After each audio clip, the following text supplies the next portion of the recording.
Good evening and welcome to World News. Today we lead with the concerns over China's growing naval presence in Southeast Asia, followed by political fallout in South Korea and economic warnings from the US Federal Reserve. We'll also bring you updates from the Gaza Strip, a look at Finland's impressive underground shelters, and a significant diplomatic exchange between India and Sri Lanka. Let's get straight to the details.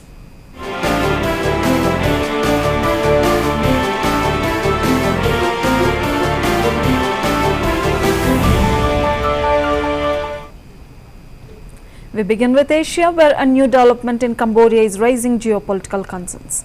Cambodian Prime Minister Hun Manet attended the inauguration of a new Chinese-funded naval port on Saturday, a development fueling concerns over Beijing's expanding military influence in the region. Critics fear its potential use for military purposes, further intensifying geopolitical tensions.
Supporters of former South Korean President Yoon Suk-yeol gathered for the rally in Seoul on Saturday, one day after his removal from office. Protesters expressed solidarity with Yoon, who is expected to return to his private residence. The rally reflects ongoing political tensions following his ousting.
Award by Sri Lankan President Anurakumara Disnaike in Colombo, recognizing his efforts to strengthen bilateral ties and contributions to regional cooperation. Modi expressed his gratitude, stating it was an acknowledgement of 1.4 billion Indians and the deep friendship between the two nations. President Disnaike spoke about the deep and long-standing friendship between India and Sri Lanka, built on mutual respect, shared values and common interests. The temperature-controlled agricultural warehouse in Tambulla. राष्ट्रपति दिशा नायक जी, दोनों देशों के delegates, media के सभी साथी, नमस्कार, आयुबोवन, वणक्कम। आज राष्ट्रपति दिशा नायक द्वारा श्रीलंका मित्र विभूषण से सम्मानित किया जाना मेरे लिए गौरव की बात है। यह सम्मान केवल मेरा सम्मान नहीं, बल्कि यह 140 करोड़ भारतीयों का सम्मान है। यह भारत और श्रीलंका के लोगों के बीच ऐतिहासिक संबंधों और गहरी मित्रता का सम्मान है। इस सम्मान के लिए मैं राष्ट्रपति जी का, श्रीलंका सरकार और यहाँ के लोगों का हृदय से आभार व्यक्त करता हूं। फ्रेंड्स, प्रधानमंत्री के रूप में श्रीलंका का यह मेरा चौथा दौरा है। 29 की मेरी पिछली यात्रा एक बहुत ही संवेदनशील समय पर हुई थी। उस समय मेरा विश्वास था कि Sri Lanka will rise and rise stronger.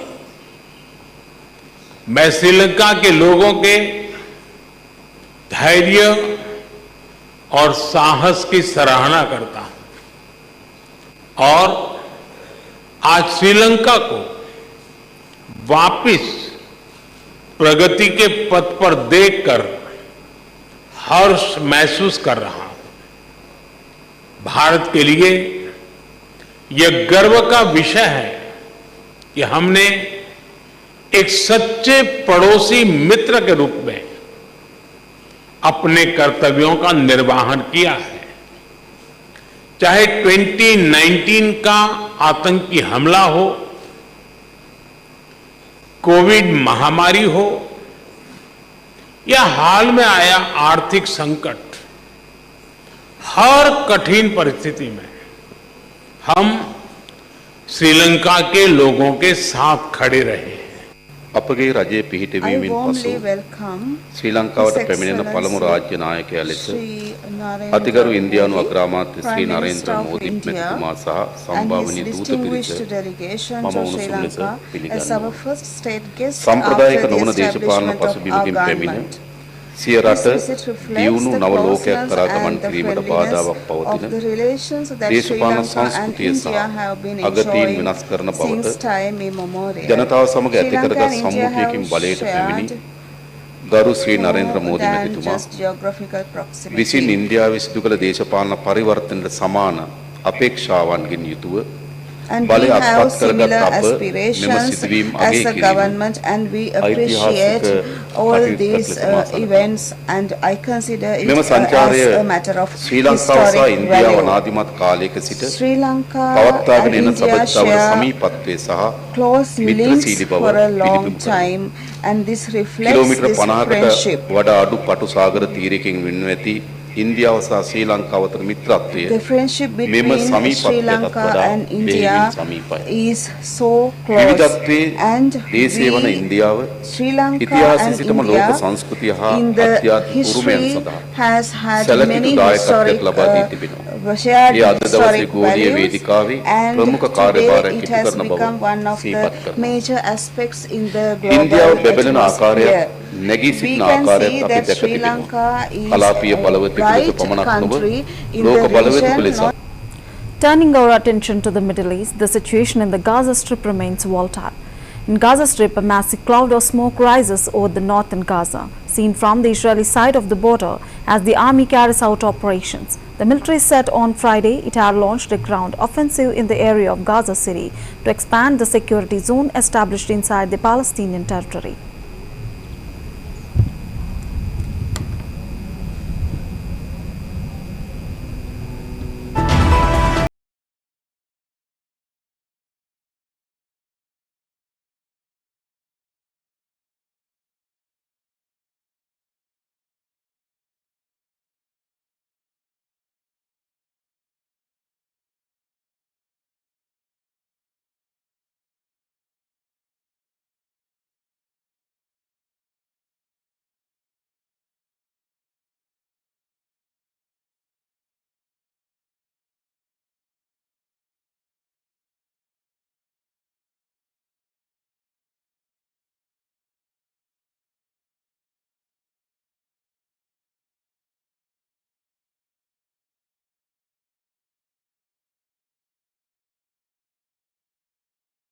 Across to Europe now, where Finland's unique approach to civil defense is gaining renewed attention. Hidden deep underground, Finland's massive bomb shelters are drawing renewed interest as European countries increase the defense spending. These unique facilities feature amenities like swimming pools and amusement parks and can be transformed into civil defense shelters for 4.8 million of the 5.5 million population within hours.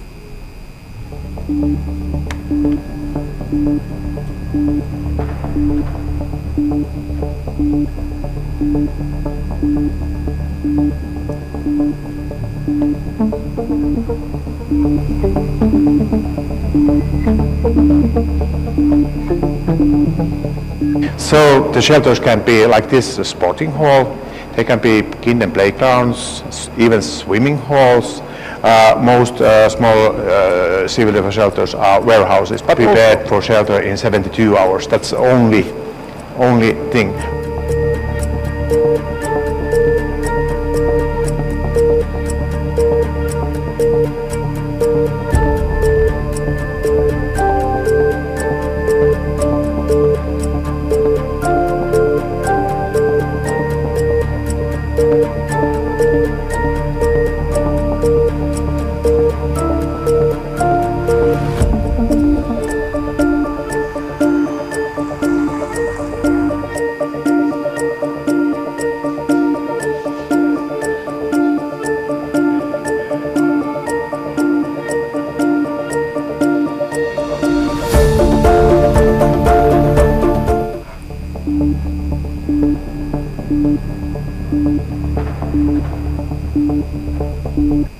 We now have an update on the Catholic Church in Europe addressing historical abuse and current membership trends.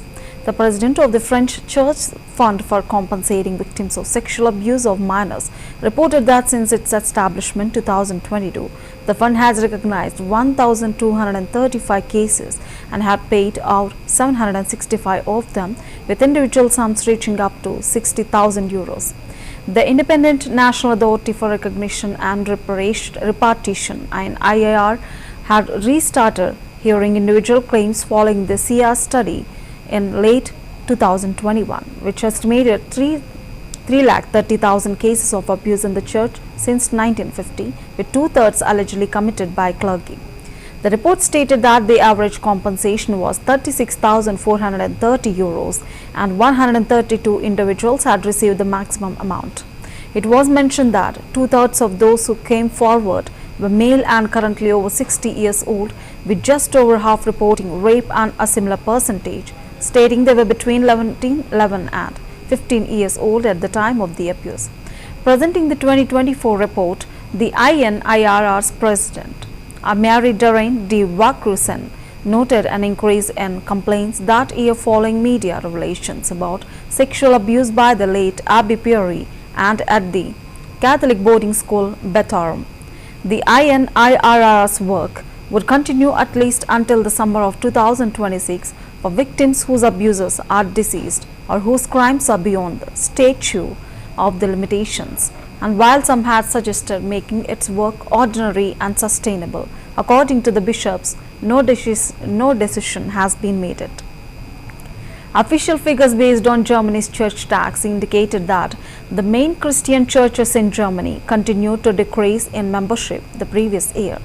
The Catholic Church's official membership reportedly fell by 3,21,611 to 19.8 million, while the Evangelical Church in Germany, EKT, comprising mostly Lutheran and Calvinist regional churches, saw a decrease of 3,45,000 members, bringing its total to 17.98 million.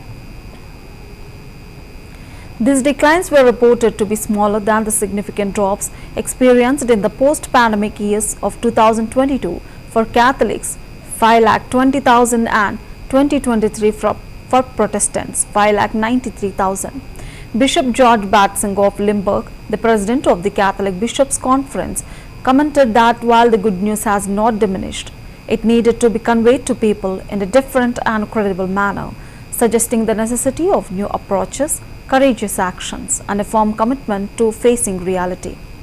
The head of the EKD, Bishop Kirsten Fass, cautioned that the shrinking church would have fewer resources and expressed particular concern regarding the overall decline in baptisms, which had decreased by 23% for the EKD and 12% for Catholics. She stated that they would make every effort to clarify the significance of baptism as the fundamental point of a Christian community.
Now let's shift our focus to North America and the United States, where economic policies and law enforcement are making headlines.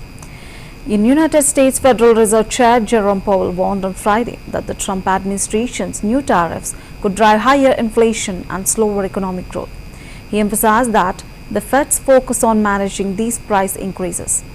Attorney General Pam Bondi says 3 alleged MS-13 gang members have been federally charged in connection with the killing a decade ago in Florida, highlighting the Trump administration's push to prosecute violent gangs. U.S. Secretary of State Marco Rubio downplayed concerns on Friday about the impact of the Trump administration's tariffs on NATO members' ability to fund military spending increases urged by Washington. Rubio argued that the tariffs would not significantly hinder their financial capabilities. The new administration is in the process of implementing substantial policy changes in 4 distinct areas: trade, immigration, fiscal policy, and regulation. Our monetary policy stance is well positioned to deal with the risks and uncertainties we face as we gain a better understanding of the policy changes and their likely effects on the economy. It is not our role to comment on those policies. Rather, we make an assessment of their likely effects, observe the behavior of the economy, and set monetary policy in a way that best achieves our dual mandate goals.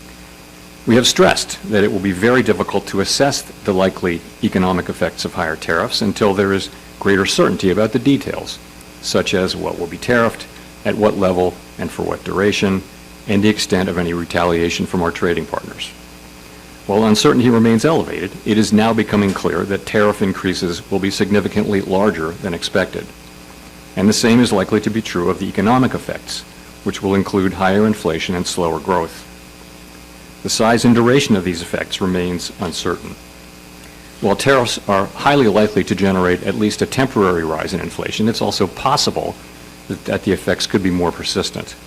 Avoiding that outcome would depend on keeping longer-term inflation expectations well anchored, on the size of the effects, and on how long it takes for them to pass through fully to prices.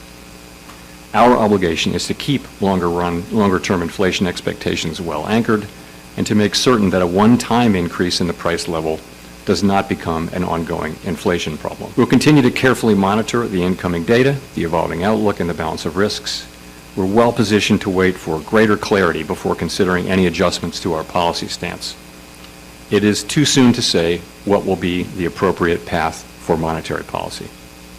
Today, we're here to announce the arrest of 3 more MS-13 gang members who were in this country illegally, and they were in Florida, and we will be reviewing them. They've all been arrested for first-degree murder. We will be reviewing them to see if we will seek the death penalty. This has been a long-running investigation that started in 2015. The victim in this case was brutally murdered, stabbed approximately 100 times by multiple gang members before he was shot in the head. He suffered tremendously. And these indictments are a warning to all criminals. We don't care how long ago you committed the crime. We don't care where you go. We will find you, we will arrest you, and we will prosecute you to the fullest extent of the law. These gangs are organized, they are terrorists, and look at these three guys. They thought they got away with it for almost a decade, but they did not. Thanks to the great men and women of law enforcement, they were found, they were arrested, and if convicted, they will never see the light of day again. More arrests are coming. If you are a gang member living in this country, I'd self-deport right now because we're coming after you. The markets are reacting. No, their economies are not crashing. Their markets are reacting to a dramatic change in the global order in terms of trade. And so what happens is pretty straightforward. If you're a company and you make a bunch of your products in China, and all of a sudden shareholders or people that play the stock market realize that it's going to cost a lot more to produce in China, your stock is going to go down. But ultimately, the markets, as long as they know what the rules are going to be moving forward, and as long as that's set and you can sustain where you're going to be, the markets will adjust. Businesses around the world, including in trade and global trade, they just need to know what the rules are. Once they know what the rules are, they will adjust to those rules.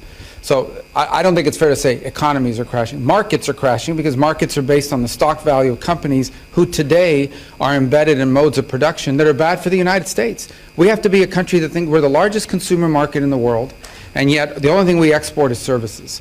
And we need to stop that. We need to get back to a time where we're a country that can make things, and to do that we have to reset the global order. The markets are reacting. No, their economies are not crashing. Their markets are reacting. The impact of those tariffs is already being felt in global markets with significant consequences for the world's wealthiest individuals. The world's richest people just had a brutal couple of days. After US President Donald Trump announced new tariffs, markets around the world went into tailspin. Between Thursday, April 3 and the Friday, the 500 wealthiest individuals lost a jaw-dropping $536 billion combined, the Bloomberg Billionaires Index showed. The S&P 500 dropped 10.5% in just 2 days, and the Nasdaq wasn't far behind with an 11.4% fall. Friday was especially painful with $329 billion wiped out, the biggest one-day drop since the chaos of the COVID-19 pandemic. Nearly 90% of the billionaires saw their fortune shrink, losing an average of 3.5% each, Bloomberg reported. Leading the list of losses was the world's richest person, Elon Musk. Tesla's stock plunged more than 10% on Friday alone, which knocked $31 billion of Musk's net worth. That brings his total loss for the year to be a staggering $130 billion. Not far behind was Meta boss Mark Zuckerberg, who lost $27 billion after his company's shares fell nearly 14% in just 2 days, it reported. Wall Street's main indexes suffered their biggest one-day percentage losses since 2020 on Thursday, the day after President Donald Trump's Liberation Day. The Dow dropped 4%, the S&P 500 shed more than 4.8%, and the Nasdaq was down 6%. Trump's Wednesday announcement of sweeping 10% tariffs on most imports and much higher duties on dozens of other countries has ignited fears of an all-out trade war and a global economic recession. Sam Stovall is chief investment strategist at CVR Research.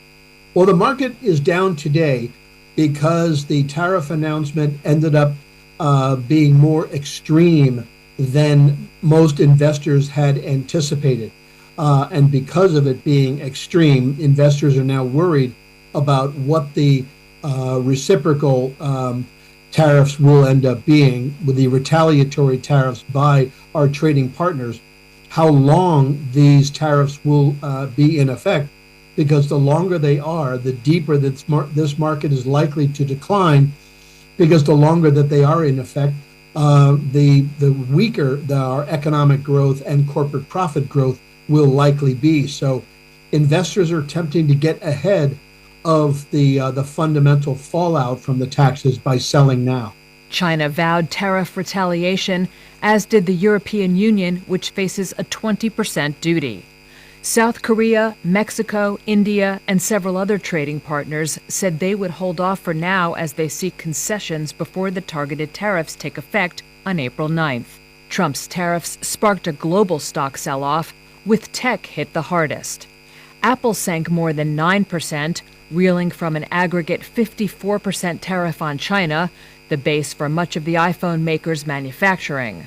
Amazon also slumped 9%, and Nvidia spiraled nearly 8%. Retailers were hit hard, with Nike and Ralph Lauren tumbling more than 14% and 16% respectively on a raft of new tariffs on major production hubs including Vietnam, Indonesia, and China.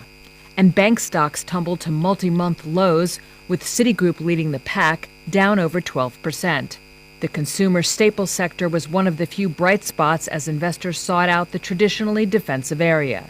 It was also buoyed on Thursday by Lamb Weston, which gained 10% after reporting earnings. Trump says the tariffs will raise revenue and create jobs in the U.S. But economists widely predict they will raise prices and cast a chill over global growth. Wall Street's main indexes suffered their biggest one-day percentage losses since 2020 on Thursday. Finally, we have a report of a tragic incident involving a Catholic priest in the United States. An Oklahoma man is being held on suspicion of fatally shooting a Catholic priest at a church rectory in northeast Kansas, authorities said. Officers called to the Saints Peter and Paul Catholic Church in Seneca on Thursday afternoon found Arul Karsala with gunshot wounds outside the rectory, the Nemaha County Sheriff's Office said in a Facebook post. The 57-year-old priest was taken by ambulance to a hospital where he died. Sheriff's deputies and officers with the Seneca Police Department later arrested Gary Hermich of Tulsa, Oklahoma. Authorities say Hermich, 66, is being held in the Nemaha County Jail on suspicion of first-degree murder. The media left a phone message with County Prosecutor Brad Lippert seeking additional information. Authorities have not released a possible motive for the shooting or said whether the suspect and the priest knew each other. Chris Anderson, the parish director of religious education, told the media on Thursday Truth Tears that she knew few details. A man is arrested in connection to the shooting death of a priest in Seneca. The KBI says Nemaha County Sheriff's deputies and Seneca police officers found Father Arul Karsala shot outside the Saints Peter and Paul Catholic Church rectory Thursday afternoon. He died in the hospital. Our sister station in Topeka talked to parishioners about Father Karsala's impact on their lives. In fact, my grandson was the first baby he baptized. And I kept telling Father, you have to stay until he graduates the 8th grade, and that will be next year. But Father won't be here. But he was a wonderful person. He was very personable, and he did a great job. Law enforcement booked the man into the Nemaha County Jail on suspicion of first-degree murder. From Cambodia to Canada and across Europe, these are some of the stories shaping our world today. We'll keep you informed on these and the other international events. Until then, have a good evening.